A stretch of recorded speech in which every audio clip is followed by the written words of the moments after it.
안녕하세요. 젠가 오늘 컨디션이 어떠세요? 저야 언제나 자신만만이죠. 젠가 왕이잖아요. 그나저나 오늘 상대는 누구신가요? 게임 설명. 우리나라의 토지 소유를 나타낸 젠가탑. 키워드가 적힌 젠가를 뽑아 토크를 이어나가고 먼저 젠가탑을 무너뜨린 사람이 패배. 먼저 본부장님부터 게임을 시작해 주시죠. 제가 네. 할까요? 뭐 마법의 빨간 볼펜 같은 건가요? 그걸로? 뭐 처음부터 네. 이게 위태롭네요. 집이 무너지는 것 같은 느낌입니다. 오, 도구 이거 반칙 아닌가요, 도구? 너무 사용하면 안 됩니다. 인정, 도구 인정. 네. 오, 성공하셨어요. 네. 뭐라고 써 있는지 읽어주시죠.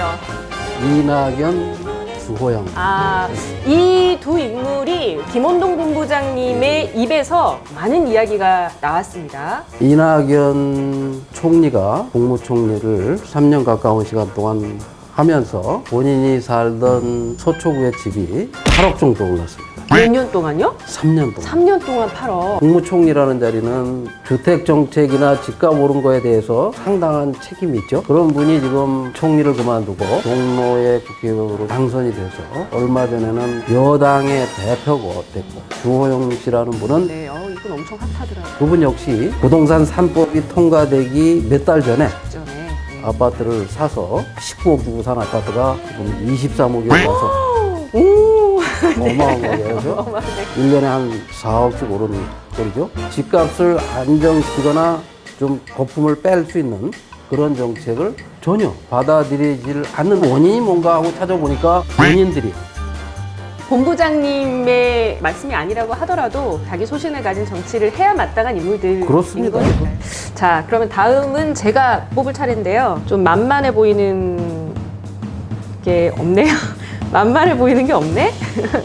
무너지면 어떻게 되는 됐다. 오, 소유냐, 거주냐.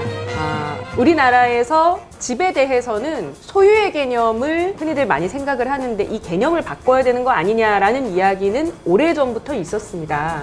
여기에 대해서 어떻게 생각하십니까? 소유든 거주든 집 걱정은 안 하도록 만들어줘야 될 게 정부가 할 일이죠. 근데 권력을 재벌, 토건 세력들과 결탁을 해서 집값을 폭등시켜가지고 집이 투기의 수단이 되도록 만들어 갑니다. 진보 정부라는 사람들이 집권만 하면 잠깐만요. 진보 정부, 언제 진보 정부였다는 말씀이세요? 동의할 수 가짜 없습니다. 진보. 네. 가짜 진보, 짝퉁 진보들이 집권을 하기만 하면 집값이 폭등을 합니다. 집값이 폭등하기 시작하면 집을 사서 투기를 해서 재산을 늘리는 수단으로 이제 변질이 됩니다. 마치 이게 캠페인처럼 집을 사는 곳으로 여기자라고 아무리 좋게 이야기를 해본들 집을 하나라도 소유를 해서 그것을 통해서 계속해서 재산을 불려가지 않는 사람들만 마치 바보가 된 것 같은 그런 착각에 빠지게 만든 지금까지 그 정책들을 손보지 않고 그냥 국민들에게 집은 사는 것이지 투기의 수단이 아니다라고 말만 반복하는 것은 대단히 기만적이다라는 생각이 듭니다. 제가 만약에 대통령이 되거나 서울시장이 된다면 한 20대 넘은 사람들에게 한 20평 정도 되는 아파트를 전부 제공해 줍니다. 건축비만 하면 20평이 1억에서 한 1억 2천입니다. 땅값 빼고. 그렇죠. 네. 아파트 건물만 분양을 해주는 겁니다. 그리고 정부가 1억 5천쯤을 대출을 해줍니다. 네. 그리고 그 사람들이 경제 활동을 해서 세금을 낼 것이고 이 사회를 지탱해 갈 사람들이니까 그분들한테 그냥 국가가 해줘도 돼요. 그 정도를. 지금 김원동 후보의 출마 연설을 들으셨습니다. 일명 1억 아파트 정책 마음에 드십니까? 예, 한 표 찍어주십시오. 영번. 기호 영번. 네, 고맙습니다. 없어. 있어요? 없습니다. 없어요. 저도 하나 뽑았는데 없습니다. 이제는 거의 뭐 무너지는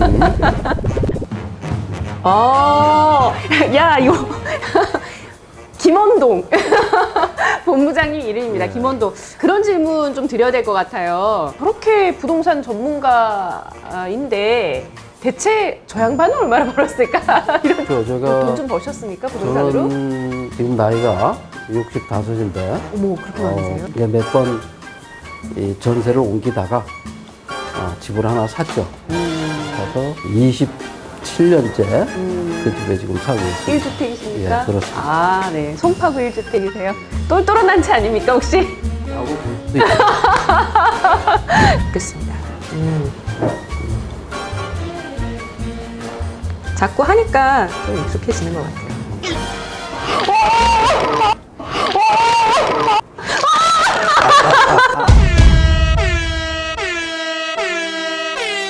자신만만했어.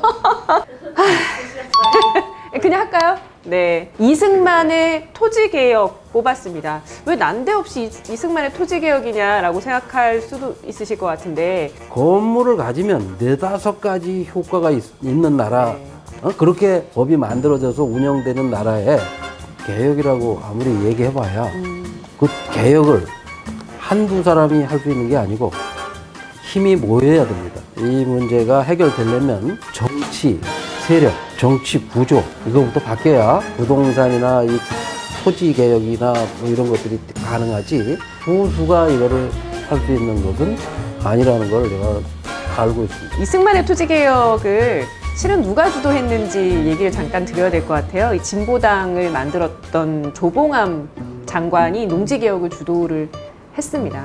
이승만이 정적이라고 생각을 해서 사형대까지 올려서 형장의 이슬로 쓰러지는 역사적 아픔도 겪었는데, 이승만을 위협할 정도의 국민적 대중적 인기가 많이 있었고, 그것은 해방 이후에 한국 사회에 들끓는 변화를 요구하는 민심이 그걸 호응해 줬기 때문이겠죠. 본부장님께서 말씀하신 것도 그런 다각도의 노력이 필요하다. 한 사람만의 노력으로 대통령 하나 바꾼다고 되는 것은 아니다. 이런 말씀이라고 이해를 합니다. 52대 14. 근데 본부장님이 굉장히 유명해지신, 서울 아파트 값이 52%가 올랐는데 김현비 장관이 계속 나와서 처음에는 이 작년에는 10% 올랐다고 그러고 금년 들어서는 14% 올랐다고 고집을 피웁니다. 감정원 기준이라고. 예, 감정원이라는 곳은 국토부가 매년 몇십억씩 용역비를 주어서 국토부가 요구한 대로 맞춰다 주는 자료. 누가 들으면 보석 감정처럼 네. 굉장히 치밀하게 할 것 같은데 알고 보면 알고 국토부가 보면 돈 주고. 근거도 제시 못하는 그런 자료인데 10억짜리 땅이면 이제는 공시지가를 9억으로 결정했다. 공식적으로 발표를 합니다. 우리가 조사를 보니까 10억짜리가 45%밖에 안 되는데 4억 5천밖에 안 되는데 어떻게 9억이라고 하지? 이건 뭐가 이상해? 그래서 우리가 조사를 했습니다. 조사를 했더니 48%가 나왔어요. 거의 2배 차이가 난 거죠. 그래서 이제 국토부가 발표하는 숫자는 우리가 체크를 하자. 요원들하고 같이. 그렇습니다. 영실련 요원들하고 예. 함께 그런 관리를 하고 있는데 청와대 참모 집값을 조사하니까 40%, 국회의원들이 가진 아파트를 전부 조사했더니 47%, 서울에 25개 구청장이 가진 아파트를 조사했더니 48%, 서울에 있는 100여 명의 시의원이 가지고 있는 아파트가 50몇 프로. 이렇게 구체적으로 제가 그 사람들이 가진 아파트 값이 다 조사를 해보면 다 40%에서 50%, 60%가 올랐는데 어떻게 14%라고 고집을 부리고 지금도 그렇게 밤길이 무섭지는 않으신가요? 그거 언제든 저는 걱정하지 않습니다. 왜? 네. 걱정하지. 그거 왜 그런가요? 왜냐하면 나를 잡아갈 가능성이 없고 잡아가면 더 많은 사람이 알게 되니까. 그래서 경실련에서 발표한 수많은 데이터 결과물들을 가지고 많은 언론들에서 그 정부 정책과 정부 주장의 이면의 본질적 문제들을 접근할 수 있었고 바람직한 대안과 대책 같은 것들을 또 나눌 수 있는 아주 중요한 근거를 마련해 주시는 것 같고 감사하다는 말씀을 드리겠습니다. 예, 진보 정당에서 네.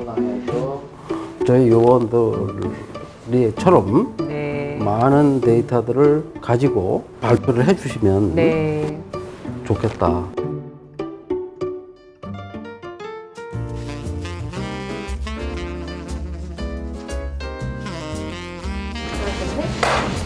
오늘 쟁가왕을 이기셨는데요. 오늘 어떠셨어요? 글쎄 뭐 얼떨결에 해서 그래도 하여간 진 거보다는 이겼어. 뭐 기분이 좋습니다. 제가 청년들에게 더 열심히 해서 많은 도움을 드리지 못해서 미안하다 하는 생각을 항상 가지고 있었고, 내가 젊었을 때 경험한 불로소득으로 자기의 미래를 빼앗긴 그 상실감과 허탈감과 그 기분이 어떤 건지를 제가 잘 압니다. 그리고 그런 걸 해결하지 못한 것이 아쉬웠기 때문에 좀 더 열심히 해야 되겠다. 여러분들이 함께 해주신다면 큰 힘이 될 것이고, 좀 더 빠르게 이 문제를 완벽하게 해결해 나가도록 노력을 하겠습니다.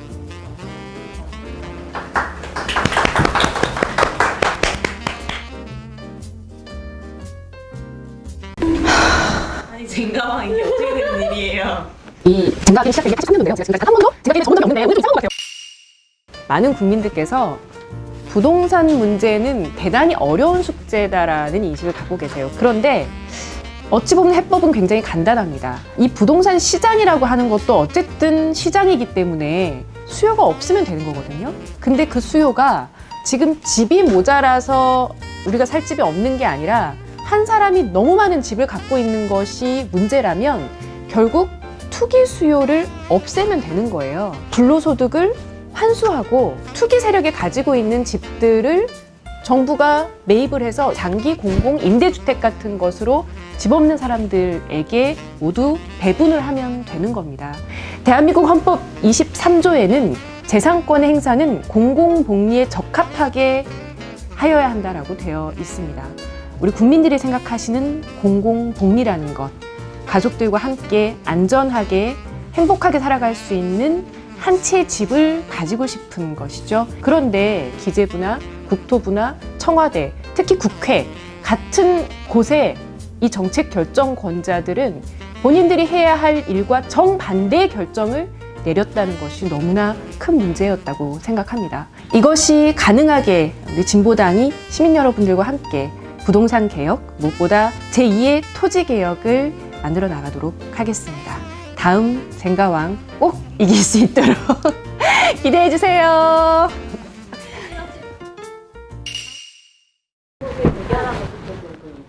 제가 얘기하면 다 섭외해 주시나요? 일단 BTS?